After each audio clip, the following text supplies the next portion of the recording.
নির্বাচন আচরণবিধি নিয়েও আলোচনা হচ্ছে বেশ কয়েকদিন ধরেই। কালকে আমরা দেখেছি যে কথা বলছেন, আজকেও কথা বলেছেন নাহিদ ইসলামের বেলায় ইসি শো কজ করছে, অথচ তারেক রহমানের বেলায় নিশ্চুপ থাকছে ইসি। এটি নাসিরুদ্দিন পাটোয়ারি অভিযোগ করেছেন। আমি যদি কয়েকটি জেলার কয়েকটি তথ্য উল্লেখ করি, ২৭ জেলায় অন্তত ৭৩ জনকে শো কজ করা হয়েছে। বিএনপির ৩৫ জন, জামায়াতের ১৮ জন, এনসিপির ৪ জন, ইসলামী আন্দোলনের ৩ জনকে শোকজ করা হয়েছে। বেশিরভাগ ক্ষেত্রে প্রার্থীদের সতর্ক করা হয়েছে, কোথাও কোথাও জরিমানা করা হয়েছে। আচরণবিধি লঙ্ঘন নিয়েও আলোচনা, আপনি কিভাবে দেখছেন এই বিষয়টি? আপনি যতগুলো দলের নাম বললেন তাতে কিন্তু আমরা সম্ভাব্য যে দলটা ক্ষমতায় আসবে তাদের নামটা নাই। এই যে আচরণবিধি যে এতজন বললেন, কারা ক্ষমতায় আসবে আপনার কাছে মনে হচ্ছে? আমি কিন্তু সব বিএনপির ৩৫ জন, জামায়াতের ১৮ জন, এনসিপির ৪ জন, ইসলামী আন্দোলনের ৩ জন। না আপনি এর আগে বললেন না ওই যে নাসিরুদ্দিন পাটোয়ারি কি বলছে, নাসিরুদ্দিন পাটোয়ারি না, ওই যে নাহিদ, না ওই যে নাহিদ কি বলে নির্বাচন নিয়ে আচরণবিধি লঙ্ঘন, জি, জাতীয় পার্টির কে বললো? না, নাসিরুদ্দিন পাটোয়ারি বলছে। নাসিরুদ্দিন পাটোয়ারি বলেছেন। নাসিরুদ্দিন পাটোয়ারি বলছে যে নাহিদকে শোকজ দেয়, তারেক রহমান সাহেবকে শোকজ দেয়, নিশ্চুপ থাকে, সেটাই বলছে তিনি। দেখেন, ক্যাটাগরিক্যালি কারো নাম বইলে আমি বলতে চাই না, নাম বলার প্রয়োজনও নাই। আমরা তো অ্যাকশনে দেখতেছি, অ্যাকশন কতগুলো জিনিস। যেমন ধরেন এই যে এলিট ফোর্স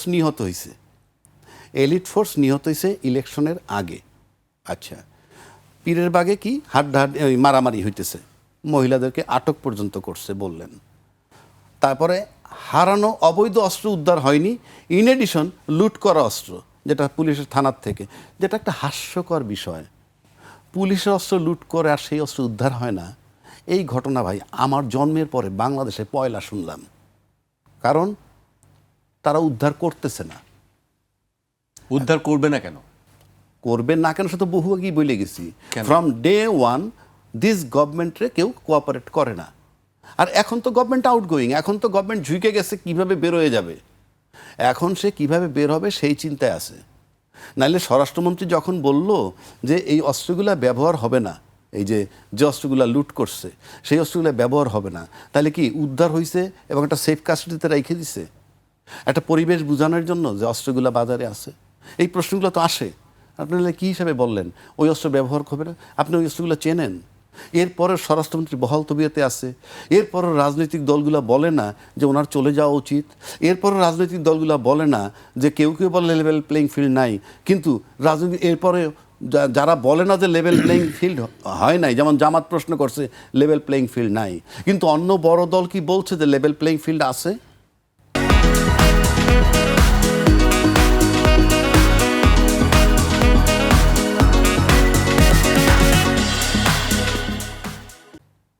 কেউ বলছে না। বিএনপির পক্ষ থেকে বলা হচ্ছে তারা আস্থা রাখতে চান। আস্থা রাখতে চাইবেন কেমনে? এই যে বিষয়গুলো থাকার পরেও যদি আস্থা থাকে তাহলে বিষয়টা কি দাঁড়ায়? যে আমার কাছে নির্বাচন গুরুত্বপূর্ণ।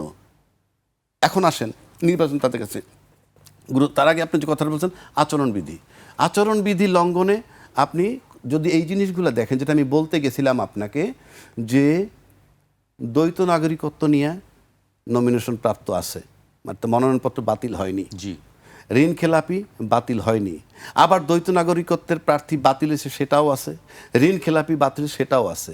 এই যে দ্বিচারিতা, এইটা কি নির্বাচন কমিশনের অদক্ষতা? নির্বাচন কমিশন অযোগ্য যদি হন তাহলে আপনি নির্বাচন কেমনে করবেন? নির্বাচনের দিন সামাল দিবেন কেমনে? আজকে র্যাব একজন মারা গেছে, র্যাবের অফিসার মারা গেছে বা মারা গেছে, আজকে পীরের বাড়ির এই ঘটনা নির্বাচনের দিন আরও ঘটতে থাকবে। কি নির্বাচন কমিশন কি চাপের মুখেই দ্বৈত নাগরিকত্ব? আমি তো নির্বাচনের কাছে কৈফিয়ত চাচ্ছি।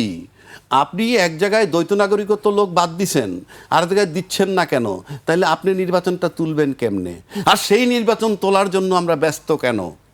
তারপর আমরা বলতেছি কেন আমরা আশাবাদী এই হবে? আমি তো এখানে দ্বিচারিতা দেখতেছি।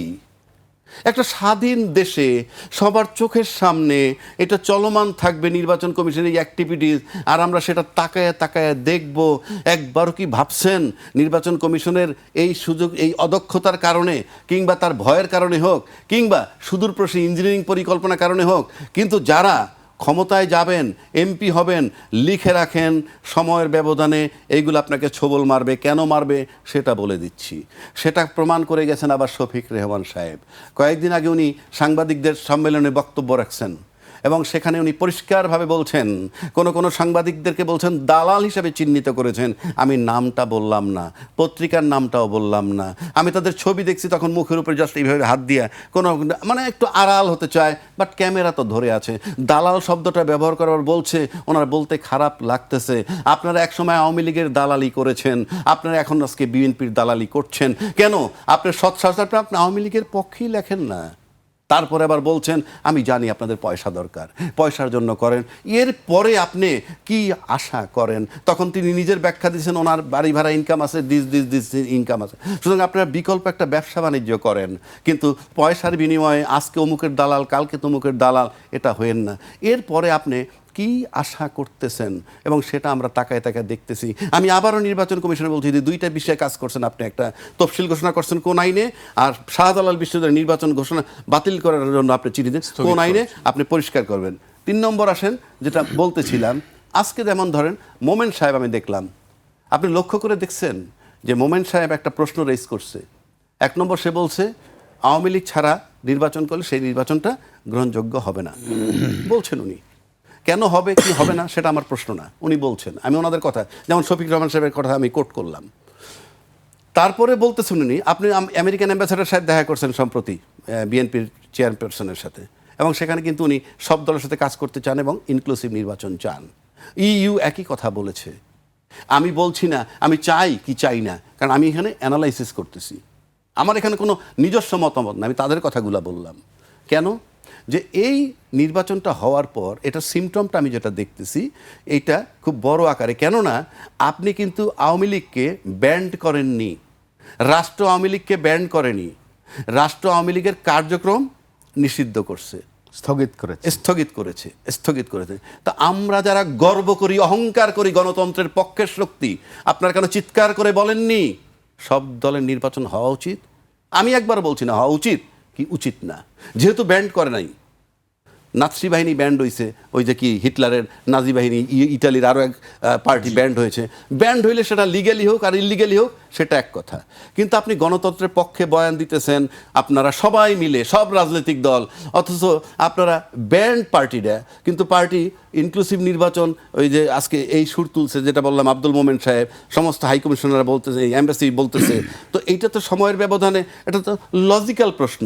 এমনকি রাজনৈতিক দলগুলোকে একবার বলেছে সরকারকে যে দল আপনি ব্যান্ড করেননি, কারণ আমি এটা বলতেছি কেন, আপনারা মুখে মুখে খালি গণতন্ত্রের কথা বলেন, সব দলের নির্বাচন হওয়া দরকার, মানে থাকা উচিত, তাহলে যে দলটা ব্যান্ড নয়, আমি কিন্তু একবার বলি না আওয়ামী লীগের নির্বাচন করা উচিত কি উচিত না, কিন্তু রাজনৈতিক দল তো সরকারকে চাপ দেওয়া উচিত, যে দল ব্যান্ড নয় সে নির্বাচনে আসতে পারবে না কেন? আজকে জাতীয় পার্টি নির্বাচন করতেছে নেপথ্য শক্তি নাকি আওয়ামী লীগ, কেউ কেউ বলেন, আমি জানি না, আমি তর্কের খাতিরে ধরে নিলাম। তো যে পার্টি ব্যান্ড নয় সেই পার্টি ইনক্লুসিভ নির্বাচন করার জন্য তো রাজনৈতিক দলের সদিচ্ছা থাকলে বা স্বচ্ছতা থাকলে সরকারকে বলা উচিত। আদৌ কি কেউ বলছেন? তাহলে এই প্রশ্নটা আসবে। কেন আসবে সেটা আমি বলে দিচ্ছি।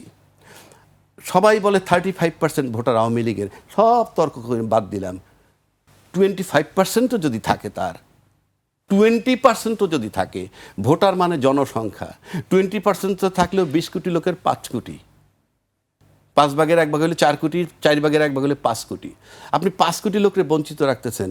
ফর গডস সেক, আমি কিন্তু বলতেছি না আওয়ামী লীগ আনা উচিত, আমি বলছি যারা গণতন্ত্রের দাবিদার, অহংকার কইরা বলেন আমরা সবার পার্টিসিপেশন চাই ইত্যাদি, তাদের জন্য বলছি, রাজনীতিবিদদের জন্য বলছি, আপনারা যে দল ব্যান্ড নয় সেই দল ছাড়া নির্বাচন কেন করছেন, সরকারকে কেন চাপ দিচ্ছেন না, এবং সময়ের ব্যবধান আসবে even just immediately after election. কারণ আওয়ামী লীগ ইনক্লুসিভ নির্বাচন করেনি, কোনটা 14, 18, 24, 3টা নির্বাচন ইনক্লুসিভ করেননি, কিন্তু সে টিকে রয়েছেন। কেন টিকে রয়েছেন আমরা সবাই জানি। কেউ যদি আমরা ভাবি যে একইভাবে আমরা আরও 3 টার্ম থাকবো, অ্যাবসার্ড। কারণ আপনি যারা মানে অতীতে আমরা দেখেছি যে 96 একটা নির্বাচন হয়েছিল, যেই নির্বাচনটা 21 দিন টিকছিল, পরে তত্ত্বাবধায়ক সরকার আসলো, ওই যে নির্বাচনটা হয়েছিল 21 দিন টিকলো, সেটা কিন্তু আওয়ামী লীগ ব্যতীত নির্বাচন হয়েছিল। আওয়ামী লীগ ছাড়া নির্বাচন হওয়ায় কিন্তু 21 দিন পর আবার নির্বাচন দিতে হইতেছে। আমি ঠিক জানি না সামনে কি হবে, কারণ সমস্ত ডিপ্লোম্যাটরা চাইতেছে ইনক্লুসিভ। ও আব্দুল মোমেন সাহেব বলছে আমরা কিন্তু বসে নাই, আমরা বিভিন্ন জনরে লিখতেছি, বিভিন্ন দেশ বিভিন্ন সংস্কারে লিখতেছি ইনক্লুসিভ নির্বাচনের কথা। তো সুতরাং আবার জাতীয় পার্টি আসতেছে নির্বাচনে, এবং জাতীয় পার্টি যে পরিষ্কার বলতেছে না ভোটে ভোট দিতে, তার মানে সে পরিষ্কার আওয়ামী লীগের পক্ষে। আমি সেটাও দোষের বা গুণের ধরছি না, যেহেতু আমি রাজনীতি করি না, কিন্তু রাজনীতিবিদদের কথা চিন্তা করতে হবে।